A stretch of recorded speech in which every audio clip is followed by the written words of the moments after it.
Direct Énergie qui parle français mais le Tour de France parle anglais depuis 2 ans avec les victoires de Christopher Froome pour la Dordogne. Cela fait bien plus longtemps au point qu'on a surnommé cette région le Dordogne Shire. On en parle avec nos invités. Johanna Irwin, bonjour.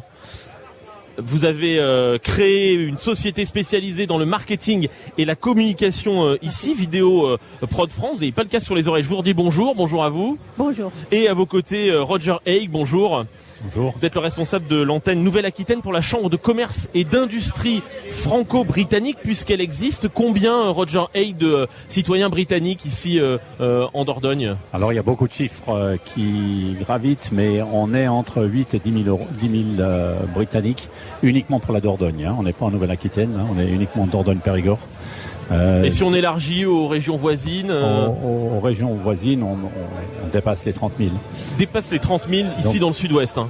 Dans le sud-ouest, voilà, c'est un grand nombre de Britanniques, mais beaucoup privilégient la Dordogne. Comment est-ce qu'on explique une telle présence, Johanna Irwin? Pourquoi est-ce que vous êtes installée ici même il y a quelques années?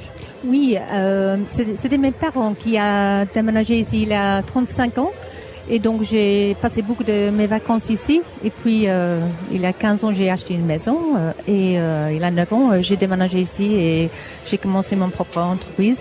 J'ai commencé de faire les mêmes choses que j'avais fait en Angleterre, c'est pour faire les vidéos. Et donc j'ai trouvé un marché ici et ça marche très bien. Donc c'est une histoire familiale en fait, hein, si je vous comprends bien. C'est une histoire familiale, si je vous comprends bien. Ce sont vos parents qui sont venus et vous ont finalement donné le goût de cette région de France. De manière générale, Roger Haig, pour quelles raisons est-ce que les Britanniques viennent s'installer ici même? Alors, je pense que c'est un peu pour les mêmes raisons que moi je suis venu m'installer ici il y a 25 ans. C'est-à-dire le living style, comme on dit en anglais. C'est vraiment un endroit absolument magnifique pour vivre. On a vraiment tout ce qu'on veut ici. Ça ressemble passablement à certaines parties de la Grande-Bretagne, mais avec plus de soleil, moins de pluie et beaucoup moins de personnes sur les routes. Donc un endroit fantastique pour y vivre. Alors c'est une histoire qui dure maintenant. Johanna Irwin, vous êtes installée ici depuis 15 ans. Roger Haig, depuis combien de temps ici? 25 ans. 25 ans. Est-ce que les Britanniques ici se sont organisés? Est-ce qu'ils sont représentés? Est-ce que petit à petit tout cela c'est formalisé, si je puis dire, Roger Haig? Alors oui, il y a certaines personnes ici de la politique locale qui ont réalisé que c'était important de s'occuper des Britanniques qui vivent ici et surtout de pas refaire 2008 quand il y en a pas seulement qui sont partis lors de la chute de la livre sterling. Donc, beaucoup sont rentrés il y a une dizaine d'années. Beaucoup sont rentrés il y a une dizaine d'années, Roger Haig. Pardon. Beaucoup sont rentrés en Grande-Bretagne il y a une dizaine d'années. Le nombre exact on l'a pas, mais les commerçants vous diront que ils se sont aperçus du manque du chiffre d'affaires. Hein. Donc quand on a eu l'annonce de Brexit, le jour après, on a eu une cellule de crise. Donc ça vous donne l'importance qu'on attachait à ne pas refaire 2008. Quand vous dites on a une cellule de crise, ce sont les élus ici de Dordogne qui vous ont sollicité? La Chambre franco-britannique et toutes les chambres consulaires, chambres de commerce, chambres d'agriculture, chambres des métiers se sont mis ensemble avec des représentants de la société britannique pour voir ce qui pourrait se passer. Et là, on n'en savait pas plus beaucoup plus qu'aujourd'hui, malheureusement. Johanna Irwin, vous créez une entreprise ici. C'est facile quand on est britannique de monter son entreprise ici en Dordogne, en France? Oui, quand j'ai déménagé ici, mon but c'était pour travailler avec les Français. Mais franchement, moi j'ai pensé que mon français était pas mal, mais franchement, j'avais dû vraiment améliorer mon français pour travailler avec les Français. Et mon but c'était pour essayer d'aider avec les communications entre les Français et les Anglais.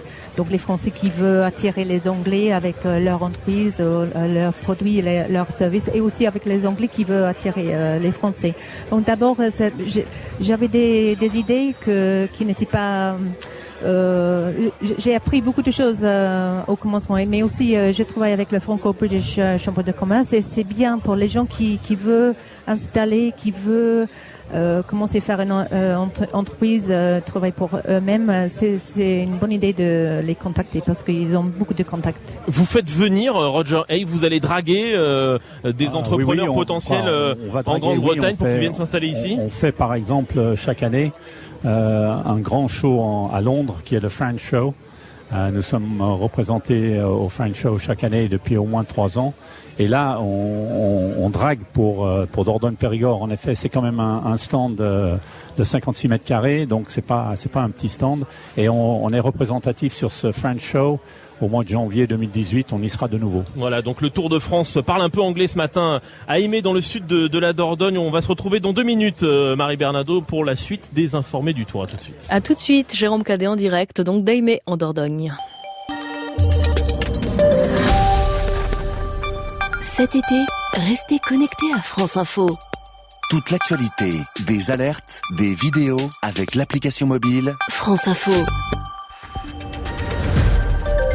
Et avant de retrouver les informés du Tour avec Jérôme Cadet, nouveau point sur l'info de ce mercredi matin puisqu'il est 11h20, l'essentiel donc avec Edwige Coupez.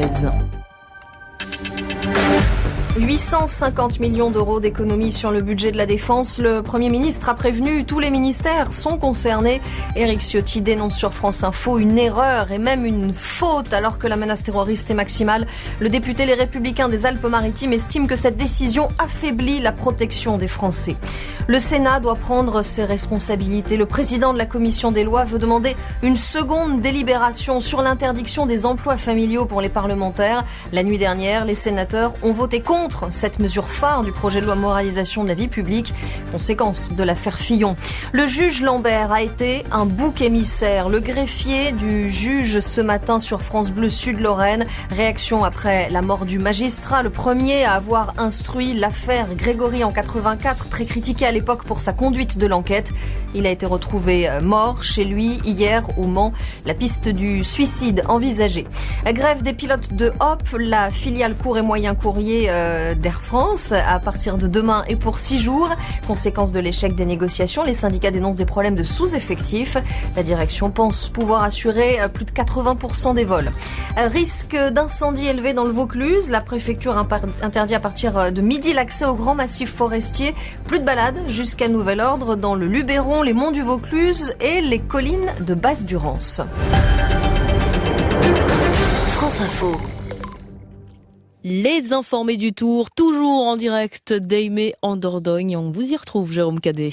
Absolument, Aimé, 3 ans après le grand départ du Yorkshire. Le Tour était en Angleterre il y a 3 ans. On se souvient des foules considérables le long des routes. Aujourd'hui, nous sommes dans le Dordogneshire. C'est comme ça qu'on a surnommé cette région, tant les citoyens britanniques y sont nombreux. On en parle avec nos invités. Joanna Irwin, vous avez donc créé une société tout près d'ici, à Pomport. C'est bien cela, vous êtes installé depuis une quinzaine d'années. Roger Hay, vous êtes responsable de l'antenne Nouvelle-Aquitaine pour la Chambre de commerce et d'industrie franco-britannique. Roger Hay, les premiers Britanniques à s'installer ici, c'est quoi, il y a 20-25 ans, c'est ça à peu près. Oui. Ils ont fait beaucoup de lobbying pour avoir des liaisons directes par avion, notamment ici depuis Bergerac. Est-ce que vous pouvez nous raconter comment ces pionniers en quelque sorte ont fait pour faire venir des compagnies d'aviation dans un aéroport qui était fermé ou en tout cas qui était quasiment à l'abandon, en direction de la Grande-Bretagne. Et pour les avoir, ils ont envoyé des cartes postales à toutes les low cost pour leur faire comprendre que c'était une destination qu'il fallait absolument ouvrir. Mais donc les boîtes aux lettres des compagnies low cost ont débordé de cartes postales et les responsables se sont dit il y a peut-être quelque chose à faire, il faut peut-être atterrir à Bergerac. Voilà. Et c'est comme ça que ça s'est fait. Depuis il y a d'autres lignes et notamment une qui a ouvert l'an dernier. On est très très fiers d'avoir la British Airways qui fait un lien entre London City et Bergerac. Donc là, j'entends plus rien Allez-y, Roger Hay. Entre London City et Bergerac, et là, on est vraiment fiers parce que ça nous donne une possibilité pour nos businessmen d'être en contact direct avec la Grande-Bretagne et avec le centre des affaires. Donc c'est super. Quel est le lien, Joanna Irwin, justement, avec Londres, avec la Grande-Bretagne, des gens qui habitent ici? Est-ce que les Britanniques rentrent souvent? Est-ce que les liens sont étroits? Oui, mes amis qui habitent ici, oui, on rentre en Angleterre, bien sûr, et aussi on va avec nos amis français. Donc souvent, je vais pour être leur guide, juste pour montrer où j'habitais, et ça c'est bien, donc pour faire l'échange, oui, ça c'est très bien. Et qu'en est-il de l'implication ici en France, dans la vie sociale, dans la vie culturelle, dans la vie politique. Roger Hay, c'est une critique qu'on a entendue aussi il y a quelques années. C'est bien les Britanniques, ils viennent, mais enfin ils restent un peu entre eux, ils ne s'intègrent pas vraiment dans la vie locale. C'est un cliché ça aujourd'hui? Je pense que c'est un peu un cliché, oui, bien entendu. Quand vous parlez pas parfaitement la langue, vous avez tendance à rester ensemble. Mais aujourd'hui, on est très bien intégrés. Vous voyez bien, Roger Hay, il est britannique, il est pas français. Ok, j'ai fait un effort pour apprendre la langue, mais je suis bien intégré et je vous assure que je n'ai aucune envie de retourner en Grande-Bretagne pour ma retraite. Donc voilà. Bon. Combien d'élus ici municipaux dans des conseils municipaux, vous savez à peu près? Ici, il y en a déjà sur Aimé, il y a Tim Richardson qui est élu ici, mais il y a d'autres communes qui ont aussi des élus britanniques. Et dans ma commune Saint-Pierre-de-Frugy, je pense que le maire aimerait bien que j'intègre. Bon, dès que je prendrai ma retraite à plein temps, j'intégrerai. Avec aussi des enfants dans les écoles, beaucoup de petits Britanniques dans les écoles de Dordogne et des départements voisins, et des Britanniques qui veulent devenir français. Joanna Irwin, l'an passé, plus 254% de demandes de naturalisation. Est-ce que c'est quelque chose qui vous surprend? Est-ce que c'est un phénomène que vous avez noté parmi vos proches? Oui, j'ai des amis qui pensent de faire ça. Même ma mère qui habite ici il y a 35 ans, elle est un peu inquiète pour Brexit, et aussi elle n'avait pas le droit de voter parce qu'elle habitait ici il y a plus que 15 ans. Donc on pense, mais en même temps on doit attendre. Donc on ne sait pas ce que va arriver. Roger Hay, le Brexit va encore accentuer ce phénomène d'installation en France, ou bien le freiner selon vous? Alors moi je peux vous assurer que ça ne le freine pas du tout, puisque seulement il n'est pas plus tard que hier, je fais l'introduction des nouveaux arrivants enregistrés chambre des métiers. Et on a commencé à 1h30 à enregistrer toutes les demi-heures, et on a fini, c'était 6h30 du soir.